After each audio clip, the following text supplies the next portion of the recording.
Shalom mwalimu. Akasema kabla ya Yesu kuja, hao walikuwa wanaabudu zamani, walikuwa wanasali kwa jina la nani? Na walikuwa wakitoa pepo wanalikemea kwa jina la nani? Naitwa Shabani Suleimani nikiwa maeneo ya Mbezi Dampo. Sawa sawa. Kwanza kabla ya Yesu kuja na kuja kutoa pepo au kushughulika na hizo roho chafu au pepo wabaya, katika Agano la Kale ilikuwa mara chache sana kurekodiwa, na kwa ujumla ilikuwa imesimamiwa na njia kadhaa. Njia kadhaa kama vile labda kupiga muziki, labda maombi ya kufunga au kufukiza uvumba ili kuilazimisha roho mbaya iweze kutoka kwa huyu mtu. Kwa hizo ndizo njia zilikuwa zinatumika. Ingawa sasa Yesu akaleta mamlaka mpya ambayo ilijumuisha kufukuzwa kwa mara moja. Yaani uhitaji vitu vingi, yani ni kutumia tu hiyo mamlaka ya jina la Yesu. Kama Biblia inavyosema kuwa kwa kuwa alijinyenyekeza hata mauti ya msalaba akajishusha, hivyo Mungu alimkirimia jina lipitalo kila jina, ili kwa hilo jina kila goti la vitu vilivyoko mbinguni na duniani lipigwe. Kwa hiyo sasa ndo yani imekuja ikarahisisha zaidi. Lakini mbinu za awali hazikuwa thabiti, na mara nyingi zilizingatia kutuliza kwa muda tu na sio kuondoka. Yani kwa leo tuna cast out mapepo yanamuondoka mtu kabisa, lakini kwa zamani zile ilikuwa ni unakuta inamtuliza. Yani mtu anatulizwa tu, ile roho mbaya inatulizwa tu. Nafikiria haya mambo hata baadhi ya waganga wao wanayafanya huko. Kwa hiyo mtu anasema mimi nilikuwa nasumbuliwa, nimeenda siku kwa mganga hasa nimekaa vizuri. No, imetulizwa. Sio kwa imeondolewa. Sasa nguvu yenye kuondoa ni ya jina la Yesu Kristo. Na kama unavyojua hata zamani zile dhambi pia ilikuwa haiondoki, ila ilikuwa inasafishwa. Ndio maana unaona Nabii Isaya anasema dhambi zenu zijapokuwa nyekundu kama bendera zitakuwa nyeupe kama theluji. Ipo, sio kuwa haipo dhambi. Lakini sasa alipokuja Yesu Kristo ndio ondoleo sasa la dhambi ambayo inaondolewa kabisa. Kwa hiyo ndivyo ilivyokuwa hivyo. Kwa hiyo sasa njia kuu kwanza zilizotumiwa kabla ya huduma ya Yesu Kristo zilijumuisha, kama nilivyosema, ya kwanza ni muziki na sifa. Tunakumbuka Daudi alipiga kinubi ili kuituliza kumtuliza mfalme Sauli na kusababisha pepo mchafu kumuacha, kama inavyoelezwa katika Samueli wa kwanza 16:23. Kwa hiyo ilikuwa inamuachia kwa muda, alafu baadaye inarudi tena. Ikirudi tena akipagawa, inabidi Daudi awepo pale kwanza kupiga kinubi chake. Akipiga kinubi, basi lile pepo linaburudishwa na kile kinubi, linamwachia tena hiyo roho mbaya. Kwa hiyo ilikuwa njia ya namna hiyo iliyorekodiwa kwenye Agano la Kale. Lakini njia nyingine ilikuwa ni uchomaji wa mitishamba au uvumba, kwa sababu fasihi za Kiyahudi, ukienda kwa Wayahudi kama ile ya Josephus, na wataja watoa pepo wakitumia kuchoma uvumba na taratibu maalum kufukuza mapepo. Kwa hizo zilikuwa ni njia pia mojawapo. Kulikuwa na njia pia ya kupaka watu mafuta. Njia hiyo ilikuwa inatumika kumpaka mtu mafuta. Ndio maana unaona mzee Yakobo, kwa sababu alikuwa ni askofu wa kanisa la Yerusalem, na yeye ni aliyekuwa hakutaka kuwaacha Wayahudi wamuamini Yesu, lakini wasitoke sana katika zile nini zao. Maana unajua kuna mtu mwingine mpaka leo hii yani anaweza akaamini katika huduma hii ya Global Concert Church, lakini bado kuna zile taratibu zake za alizokuwa amezizoea huko kwenye ibada zake za kipaimara na komunyo ya kwanza. Bado anazo. Kwa hiyo unaona ndio mzee Yakobo sasa akawa amebaki pale. Ndio unaona na yeye anasema basi mtu wa kwenu hawezi, awaite wazee wa kanisa waje pale na wampake mafuta, na kuomba kwao kwa wale wazee wa kanisa kutamuokoa mtu yule. Kwa hiyo ilikuwa njia moja wapo pia. Lakini njia nyingine au mbinu za kutoa pepo, baadhi ya Mafarisayo wa Kiyahudi walizifanya mbinu za kuwafukuza pepo kama inavyoongelewa na Yesu mwenyewe kwenye kitabu cha Mathayo 12:27, pale ambapo unajua sasa wao wamezoea hizo njia. Alafu pepo akitaka kutoka labda achomewe hayo maubani, alafu ndio ile roho imwachie. Lakini anakuja mwanaume hapa, yeye akipita tu hivi pepo mwenyewe anasarenda, anaondoka. Ndio pale wakamtungia sasa, wakasema hapana, pasina shaka huyu ni mchawi. Kwa hiyo mapepo yanamtii kwa sababu ni bosi wao. Maana ndio Yesu sasa naye anawauliza, na watoto wenu wakitoa pepo wanatoa kwa jina la nani? Kwa sababu pamoja na kuwa walikuwa wanafanya hivyo kwa ubani, lakini jina lilokuwa linatajwa ni la Jehova, ni la Mungu. Kwa ndio maana akasema sasa, ikiwa watoto wenu wanachoma ubani kwa kutoa hayo mapepo huku wakitaja jina la Mungu, na mimi sasa natoa kwa jina la nani? Kwa hiyo ilikuwa iko hivyo. Sasa licha ya desturi iliyoenea ya uaguzi zama za Mashariki ya Kati, maana huo ulikuwa kama uaguzi hivi zama za Mashariki ya Kati hapo kale, pamoja na ushahidi unaowezekana miongoni mwa Wayahudi, lakini Agano la Kale halina marejeleo yoyote ya wazi kuhusu kutoa pepo. Maana ndo tunaona hasa huduma ya Daudi kwa Sauli ambaye aliteswa na pepo mchafu, lakini pia ilihusika tu kupunguza huzuni ya mfalme, sio kutoa moja kwa moja. Na ingawa wengine wangeona labda kazi mbadala ya mbuzi wa kafara ya kubeba dhambi za watu kama aina ya utoaji wa pepo pia. Maana hii inapatikana kwenye kitabu cha Mambo ya Walawi sura ya 16. Sasa ukisoma hiyo sura nzima, kulikuwa hapa kuna mbuzi wawili wanaotakiwa. Mbuzi mmoja alikuwa anaitwa mbuzi wa Bwana na mbuzi mwingine alikuwa anaitwa mbuzi wa Azazeli. Huyu mbuzi wa Azazeli kazi yake ilikuwa ni dhambi zile za Wayahudi, yeye ndo anawekewa. Kwa halafu akiwekewa anafukuziwa nyikani, aende akaliwe. Kwa maana hiyo kwa yule mbuzi ndo amebebeshwa dhambi za taifa la Israeli. Yaani ilikuwa ni sadaka ya dhambi. Kwa hiyo na yenyewe wakaiwekea, kama inawezekana pia hata huyu mbuzi basi alikuwa anahusika pia na kuchomoka na mapepo yaliyowapagaa watu, aende nayo huko nyikani, aende akaliwe huko. Kwa marejeleo ya kwanza kabisa ya desturi hiyo ni maagizo. Kwanza tunaona, maana kama unavyojua Biblia yetu hii vitabu haviko vyote, na baadhi ya vitabu havimo.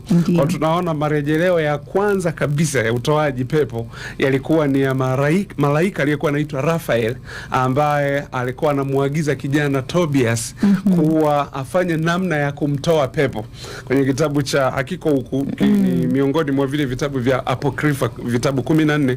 Chenyewe kitabu hiki kinajulikana kama kitabu cha Tobiti, ambapo sasa anamuelekeza ni namna gani ya kutoa pepo. Sasa kwa sababu hatuna, naomba mimi nikisome. Unajua hizi Biblia zetu ni rahisi kutaja, unajua mtu ataenda kusoma. Lakini wengi nafikiri hawana hii Biblia. Kwa kitabu cha Tobiti kwenye hivyo vitabu 14 vya Apokrifa, ambavyo vimeongezeka kwenye ile Biblia ya vitabu 78. Tobiti 6 sura ya 6 mstari wa 6 mpaka wa 8 inasema hivi: hapo Tobia akamuuliza yule malaika, ndugu Azaria, kwa sababu huyu malaika alikuja alijitambulisha kama Azaria na hawakujua kama ni malaika.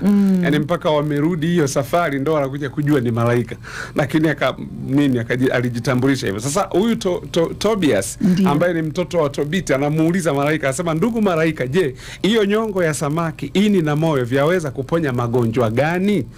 Maana ilikuwa ni safari ambayo mzee Tobiti alimwagiza mwanae akimwambia, nenda huko Ninawi, ukifika kule utakutana na ndugu yangu ambaye tuliwekeana, kuna hazina zangu kule, kwa nenda ukachukue zile hazina zangu, utampa hiki kipande. Yani walikata kipande kwa hiyo atakapokiona ajue ni ndugu yangu ile Tobia ambaye yuko upande ule wa pili.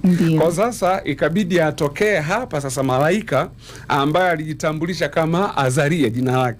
Kwa anamwambia twende. Sasa wakati wanaenda njiani, kuna samaki mkubwa alitoka majini kama akataka kuwameza. Anataka kuwameza huyu Azaria sasa ambaye ni malaika sasa.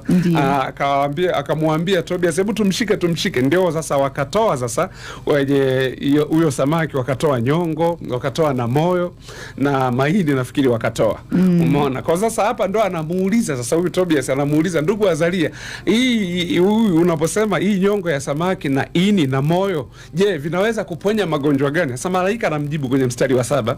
Asa malaika akajibu, moyo huo na ini unaweza kuvichoma motoni na kutumia moshi wake kufukiza jini au pepo mbaya anayemsumbua mtu. Usumbufu huo utatoweka kabisa bila kuacha hata alama yake. Na hiyo nyongo hutumiwa kumpaka mtu aliye na vigamba vyeupe machoni, naye hupona, yani mtu ambaye ni kipofu. Kwa hiyo ilikuwa ni njia ambayo sasa malaika anamuelezea, kwa sababu huko walikoenda walikutana na mwanamke anaitwa Sara, ambaye huyu Tobias alimpenda. Lakini shida ya yule mwanamke, kila mwanaume akimuoa wakati ule wa kwenda honeymoon, kumbe bwana huyu alikuwa na jini ndio limemuoa. Kwa hiyo kila akienda lile jini lina wivu, linamnyonga huyo mwanaume. Kwa hiyo wamekufa wanaume kama 7 wamezikwa. Umeona? Kwa sasa ndo akawa anamuelekeza kwa wewe utamuoa. Sasa akasema mbona nimesikia kila mwanaume akimuoa na ambia ndo hii sasa nakupa hii njia. Kwa hii ilionekana pia kama njia iliyotumika zamani zile, maana sasa kama huyu malaika ameongea, nadhani watu walikuwa wanatafuta sasa nyongo, ini na moyo wa samaki ili waende wakamfukizie mtu mwenye mapepo. Kwa hakuna maagizo katika Agano la Kale kuhusu kutoa pepo, kwa sababu hakuna hata mkutano mmoja maalum wa mtu aliyepagawa na mapepo Agano la Kale. Haya mambo tumekuja kuyaona Agano Jipya. Mkutano watu pale wamepagawa, ndio Yesu Kristo anatoa yale mapepo. Kwa hiyo tunaona pia kuna simulizi ya ajabu katika kitabu cha Mwanzo 6 pale inaposema wana wa Mungu walishuka, malaika wale walioanguka na pepo walioitwa hapo mwanzo wana wa Mungu, na walishuka wakakaa ndani ya wanadamu kama ushahidi wa unyonge wa jamii hiyo ya binadamu kabla ya hiyo gharika. Kwa hiyo kiukweli tunaweza kusema watu waliokuwa wanapagawa na pepo walikuwepo, lakini nazungumziwa kwa njia ya jumla na ya pamoja, na kama nilivyosema hatuna simulizi ya watu yani kama mkutano hivi watu wakawa wamepagawa na mapepo kama leo. Hiyo njia hatuna. Kwa hiyo hivyo ndivyo tunavyosema kwamba hatujui mengi kuhusu kupagawa na pepo kwenye Agano la Kale. Walikuwa wanatolewaje? Lakini nikimalizia, lakini katika kusali walikuwa wanasali kwa jina la Mwenyezi Mungu ambaye ni Jehova, kama Mungu anavyojitambulisha mwenyewe kwa Musa kwenye kitabu cha Kutoka sura ya 6 pale mstari wa 2. Lakini pia Mungu huyu alijitambulisha kama Mungu Mwenyezi kwa Ibrahim kwenye kitabu cha Mwanzo 17:1 anaposema mimi ni Mungu Mwenyezi. Kwa hiyo walikuwa wanasali kwa jina hilo. Maana yeye amesema sasa walikuwa wanasali kwa jina lipi? Jina ni la Mungu ambaye ni Jehova. Isipokuwa tu jina lilikuwa linaongezeka mbele kutokana na nyakati. Yani anaitwa Jehova, lakini Jehova nani? Labda Jehova Nisi, maana yake Mungu bendera ya ushindi wangu. Labda Jehova Elohim, umeona? Labda Jehova Adonai, kwa sasa Jehova Shag, lakini ni Mungu yule yule Jehova. Kwa hiyo ndio maana. Kwa hiyo kabla ya Yesu Kristo ndio njia zilizotumika kutoa mapepo au roho mbaya. Kuna kauli moja tulisikia, na Bwana akukemee. Bwana akukemee. Hapa kulikuwa kuna mchakato wa vita fulani, na yule akasema na Bwana akukemee. Alikuwa anamaanisha kwa jina la Jehova au alikuwa anamaanisha kwa jina la Yesu au ilikuwaje? Nyongeza yangu. Nyongeza nzuri sana. Kwa wakati huo kwanza Yesu Kristo alikuwa hajaja bado. Kwa hiyo jina Yesu Kristo lilikuwa halijajulikana bado. Lakini ukumbuke Bwana na akukemee, hapa ni majenerali wawili walikuwa wanapigana. Jenerali mmoja ameasi jeshi na jenerali mwingine ni mtiifu kwa serikali, ambayo serikali hii ni serikali ya Mungu. Na huyu jenerali ni Mikaeli ambaye ni malaika mkuu, na huyu jenerali mwingine ni Lucifer ambaye na alikuwa ni jenerali kasoro tu ameasi jeshi. Na ukumbuke mwanajeshi anapoasi jeshi anakuwa ameondolewa, lakini si kana kwamba ujuzi aliojifunza jeshini umepotea, bado anao. Sasa ndio hii sasa ukisikia mwanajeshi huyu aliyefukuzwa jeshi akaamua kuwa jambazi mtaani, watu watapata shida sana. kwa sababu ana ujuzi. Matukio ya hivyo yamewahi kutokea huku kwenye hizi serikali za kidunia. Watu mbalimbali huko duniani unaambiwa huyu alikuwaga mwanajeshi ndo amesumbua sana hata Marekani wapi. Imekuwa hivyo. Kwa hiyo sasa tunaona ni maombi ambayo Daniel alikuwa ameazimia moyoni kumkumbusha Mungu, kwa sababu katika hesabu ya miaka ambayo Yeremia alinena kuwa watatoka utumwani, na mkumbuke wakina Daniel wameenda kule Babeli wakiwa wadogo sana, vijana kabisa, kwa mpaka wamefika huko wamekuwa watu wazima miaka 70 wamekaa pale. Kwa Daniel anasema katika kuvisoma vitabu nikajua, akaamua sasa kuingia kwenye maombi. Yani ile siku ya kwanza wakati anaomba, malaika anakuja kuleta majibu. Lakini huyu malaika ni Gabrieli ambaye ni mjumbe, akazuiliwa kwenye anga ya Wajemi pale. Na amezuiliwa siku 21, ikabidi Mikaeli ndio aje sasa kufanya nini? Kumsaidia na kupambana naye. Umeona? Kwa Yuda sasa, kitabu cha Yuda ndio kinatuambia hivyo hayo mambo. Lakini ukirudi sasa tuende nyuma kwa Musa. Musa pale sasa wakati ambapo shetani amekuja na utaka ule mwili ule wa nabii Musa, ili aende akauzia, yani uchukue yeye, maana mamlaka ilikuwa chini yake kipindi. Ndio tunamuona malaika hapa ameshuka tena Mikaeli. Wamepambana kweli na huyu bwana. Hiyo maana wote ni majenerali wako sawa. Wamepambana lakini imeshindikana. Kwa ndio ikabidi sasa huyu Mikaeli avute mamlaka iliyo kubwa zaidi, akimwambia Bwana na akukemee.